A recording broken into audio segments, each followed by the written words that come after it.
Hello everybody, the Glitched 64 here, and welcome to the first episode of another Let's Play. This is Kirby's Adventure. So let's start this up. That was the back button. So, I bought this game on the Wii U for 30 cents while it was on sale, and then realized that my Hapag would not record my Wii U. So, I've had to use an emulator anyway. So, I don't know, if you guys think using an emulator is wrong, I've got the original if you want to see it, but I don't know why you'd want to. Just, you know. Anyway, today we are doing World 1. Ow. I'm getting used to computer controls. Okay, so it's this to jump, this floats. Okay, it's been a while since I played some Kirby's Adventure, but it was one of the first games I ever played. And I still think that it's a really great game, shaped my childhood, as well as many other kids who are now probably pretty much adults. So, yes, this is Kirby's Adventure, and it was the first Kirby's game to be put onto a home console. And seems to be, oh, that was close, forgotten by a lot of people, left in the dust by Kirby's Adventures 2, 3, and the Kirby's Funland or something. I don't know, the really popular SNES one that I never played. But yeah, this was the Kirby game that I played. This is one of the only ones I've played, which is surprising because of how much this game just struck me as awesome. So, if you've never played a Kirby game before, I'll explain what to do after this. Ooh, 2. And I'll explain what that was all about next time we do it. So, Kirby's Adventure is a game, yes, where you are Kirby, and you have to go from level to level, completing the level, of course. This is all pretty simple stuff. But, yeah, as you progress further, you beat a final boss, and then you go to the next level. And, yeah, that's all basic stuff. However, the gimmick of this game is that there are different power-ups you can collect. The one you see me using now is the beam power-up. However, there are other power-ups that if I can find the select button... Okay, select button's backspace. I will show off. So, if we get it out of the way... This is the cutter move. It does, well, cutter things. Sorry if my keyboard's really loud. It's a very noisy keyboard. So, yeah, cutter cuts, as you would imagine, and not a very common one, not a great one, I think. There are probably better ones. Ow! Okay, so when you get hit, you lose your power-up, and it turns into a star. Ah, damn it. This is the same if you use backspace. That also gets rid of your power-up prematurely, if that's what you want. And there are also some enemies that you can swallow that don't actually give you anything. These bird things are an example of things that give you nothing. Now, this is a pretty cool power-up, but you only get to use it one time, so I'm just going to use it here. Seizure warning, by the way. Yeah, that was that. That's the crash move, and that's the strongest move because it kills everything on screen. However, you can only use it once.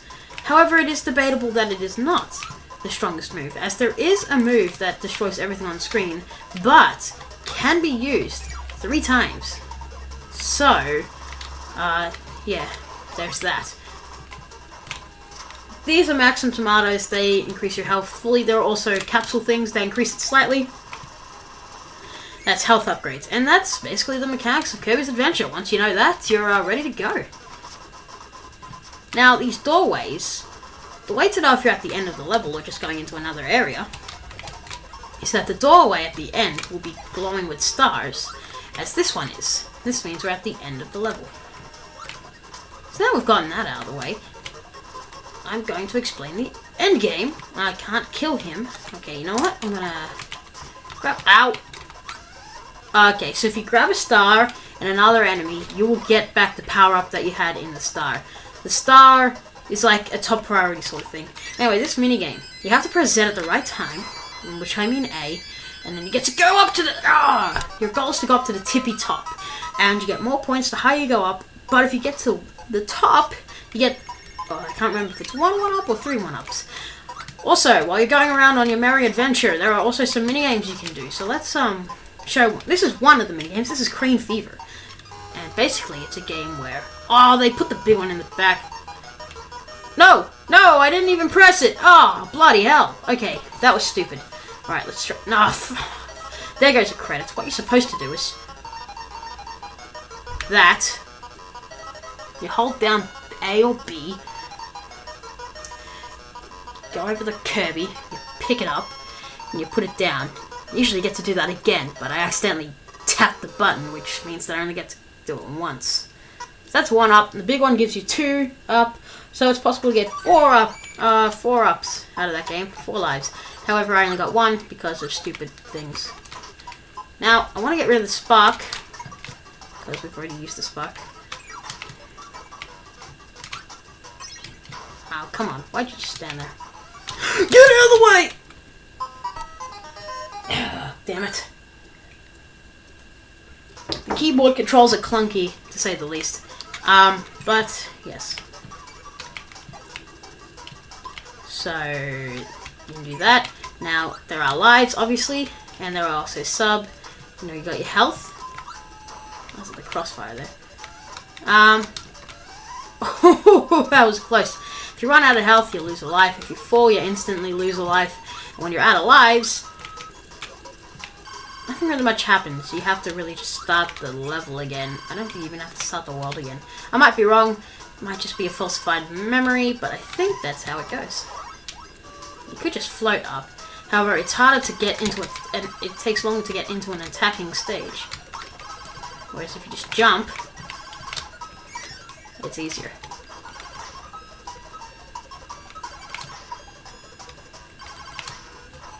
So this is the beam attack we had before. I've only shown off like 3 moves, and there's like 8 or 9 in the game. No, there's probably more like 10 or 11. Yeah! Oh no, I showed off the crush move. That's fire. Now, when you're in the water, most moves won't work. See, the beam move is now this jet of water. Most moves will become just a jet of water when you're in the ocean or lake or other body of water. I didn't want to say you will sprout water when you're in the water because that sounded silly. But anyway, here's the fire. Basically, it's just this long stream of fire right in front of you, which is pretty useful. That was a fireball guy that I just killed, and we'll probably go over him later. Well, I'm certain we'll go over him sometime in the project.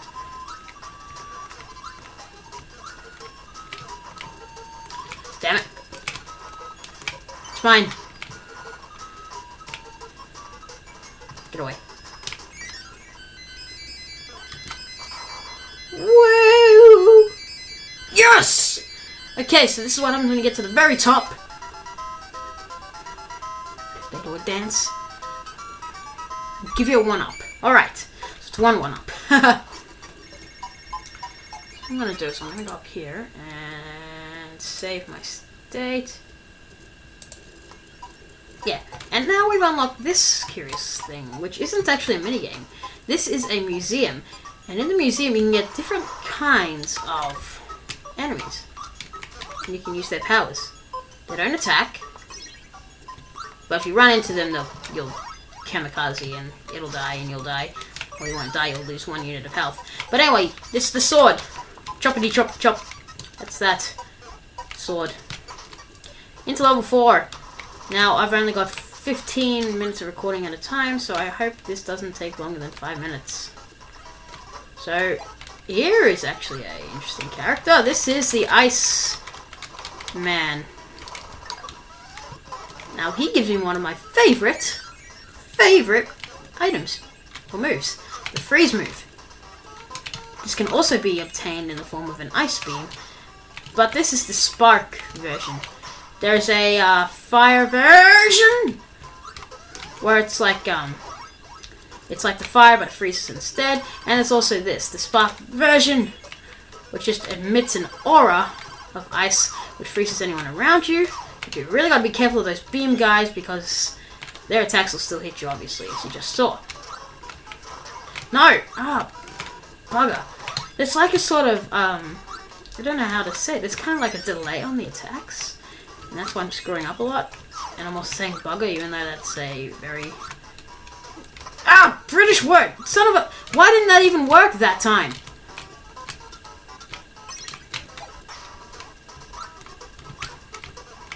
See, why do I have to press it twice sometimes? I have also my elbows hitting my Wii U's power button. Now there's a guy who's giving us a hyper candy. Hyper candies lag the game like hell. This isn't even on the emulation, this is on the real game too. But basically it's an invincibility. You can just fly through everything, including those cannons. Just get yourself a 1-up.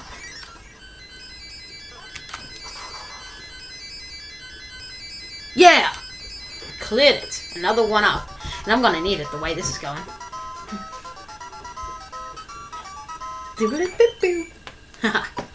Alright.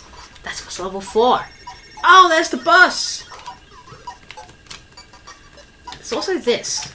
But we can't go in there yet. What is it? We'll find out soon. But here's the bus. And I can actually do this while I'm running a recording session. So at the moment I have Needle. I have no idea where this came from. Did I swallow a needle guy? I must have. But anyway, here's the first boss, Wispy Woods. Now, Wispy Woods is,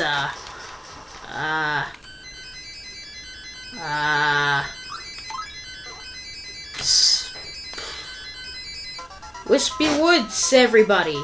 Level 1 boss. That is like the definition of a level 1 boss. Easy. Poses no threat. It really makes you feel sorry for the guy. Anyway, here's level 2, Ice Cream Island. But that will be for the next episode. I have been the Glitch64. You have been the viewer. That was level 1 of Kirby's Adventure, and stay tuned when we do level 2. That sounded creepy. Bye.